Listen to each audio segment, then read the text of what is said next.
C'est pour cela, tout le temps, j'ai besoin du Saint-Esprit. J'ai besoin du Saint-Esprit. Parce que quand il prêche, lui, quand il parle, bien aimé, il change de vie.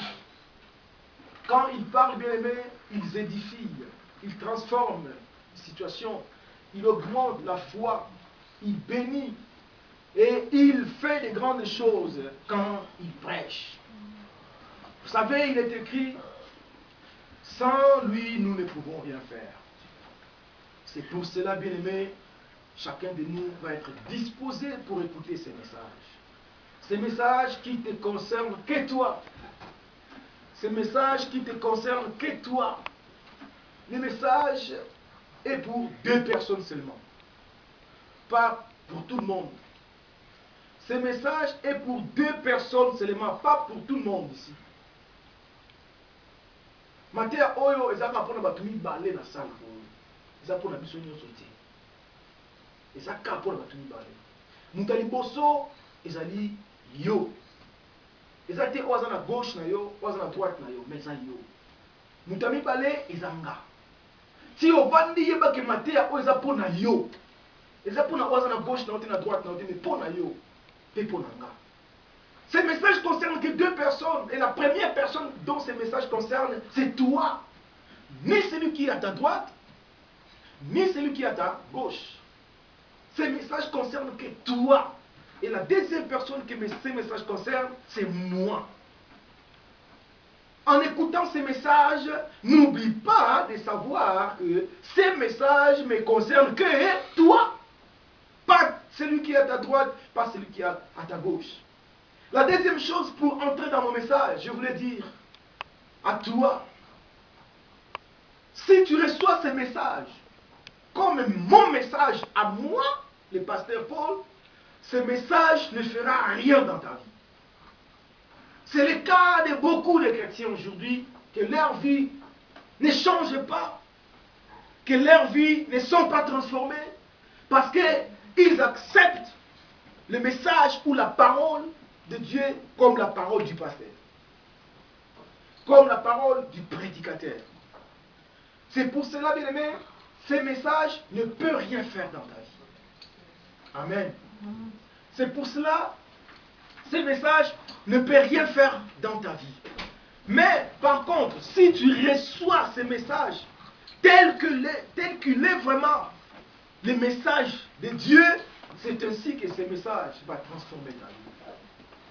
Par contre, si tu reçois la parole de Dieu telle qu'elle est vraiment la parole de Dieu et non du pasteur et non du prédicateur, tu vas permettre à cette parole de transformer ta vie. Les églises se multiplient aujourd'hui. Il y a des chrétiens qui se multiplient, mais en regardant dans les yeux spirituels, on voit qu'il n'y a pas une croissance spirituelle vraiment. Il n'y a pas une conversion, vous allez sentir ça quand le Seigneur Jésus viendra. Vous allez voir peu de gens que nous allons monter. La majorité, au moins que Dieu puisse accorder encore une très grande grâce, beaucoup vont rester. Pourquoi? Ils recevaient la parole de Dieu comme la parole du pasteur. Ils recevaient la parole de Dieu comme la parole du messager.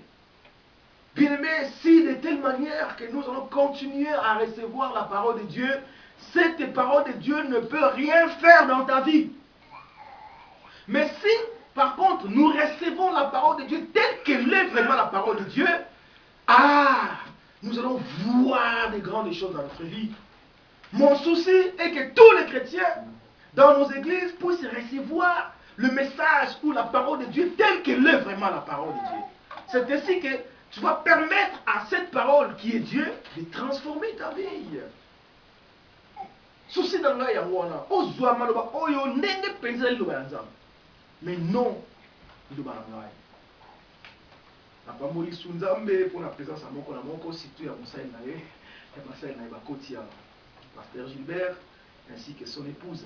J'ai béni la présence de chacun de nous ici dans cette salle, plus précisément de son serviteur, de ses serviteurs, pasteur Gilbert et sa femme. J'ai béni la présence de mon fils Normand et ma fille Noline. J'ai béni la présence de ma fille, de ma nièce Marda aussi qui est là à gauche. J'ai béni la présence de mon frère Idriss, que Dieu te bénisse mon frère. Je bénis la présence de mon frère Lassissi. Je bénis la présence de mon frère Nzouzi et de ma famille entière. Que le Seigneur vous bénisse. Notre message se trouve dans le Luc chapitre 14. Luc chapitre 14.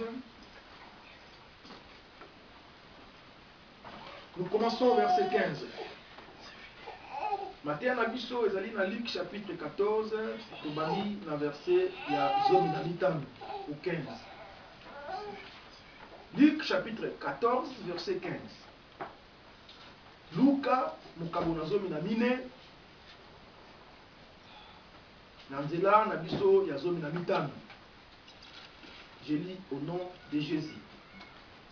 Un de ceux qui étaient à table après avoir entendu ces paroles dit à Jésus: heureux c'est lui qui prendra son repas dans le royaume de Dieu. Et Jésus lui répondit: un homme donna un grand repas et il lui invita beaucoup de gens. À l'heure du repas, il envoya son serviteur dire aux conviés: venez, car tout est déjà prêt.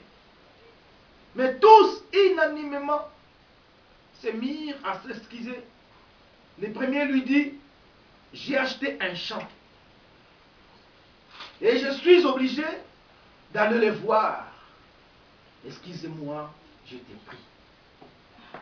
Un autre dit: j'ai acheté 5 paires de bœufs et je veux les essayer. Excuse-moi, je t'ai pris. Un autre dit: je viens de me marier. Et c'est pourquoi je n'ai pu y aller. Le serviteur, de retour, rapporta ces choses à son maître. Alors le maître de la maison, irrité, dit à son serviteur: va promptement dans les places et dans le riz de la ville et amène ici les pauvres, les estropiés, les aveugles et les boiteux. Le Seigneur dit, le serviteur plutôt dit: maître, ce que tu as ordonné a été fait. Et il y a encore de la place. Et le maître dit au serviteur: va dans les chemins et le long de eux. Et ce que tu trouveras, contrôle d'entrer, afin que ma maison soit remplie. Car je vous l'ai dit, aucun, écoutez bien, aucun de ces hommes qui avaient été invités ne goûtera de mon repas. Alléluia. Notre thème d'aujourd'hui, c'est une invitation pour toi. Une invitation pour toi. Et ajoute encore une invitation spéciale. Thème la biso ezali et benga melo. Invitation pour nayo. To bakisa, invitation moko spéciale. Vous savez, il y a des fêtes. Et avant d'aller dans cette fête, on reçoit des invitations. Mais si aujourd'hui nous recevons une invitation de la part de M. Sarkozy, que son fils ou sa fille va se marier, alors il donne l'invitation à chacun de nous. Comme quoi vous êtes invités dans cette fête, dans la maison d'Élysée. Vous savez quoi? Même si tu n'as pas d'argent, tu vas faire tout pour acheter des bons parfums ce jour-là. Tu vas aller au magasin pour acheter des beaux habits. Tu vas faire tout bien aimé pour préparer cette fête. Et en entrant dans cette fête, tu vas faire tout pour chercher là où il y a une caméra, des journalistes, pour qu'on te filme. Pour que le monde entier sache que tu étais dans la maison d'Élysée, n'est-ce pas? Aujourd'hui, si M. Obama organise une fête en Amérique, et il envoie une invitation accompagnée avec un billet d'avion, je ne sais pas s'il y aura des gens qui vont refuser, je ne sais pas, mais j'ai des doutes. Tout le monde va se précipiter pour répondre à cette invitation royale.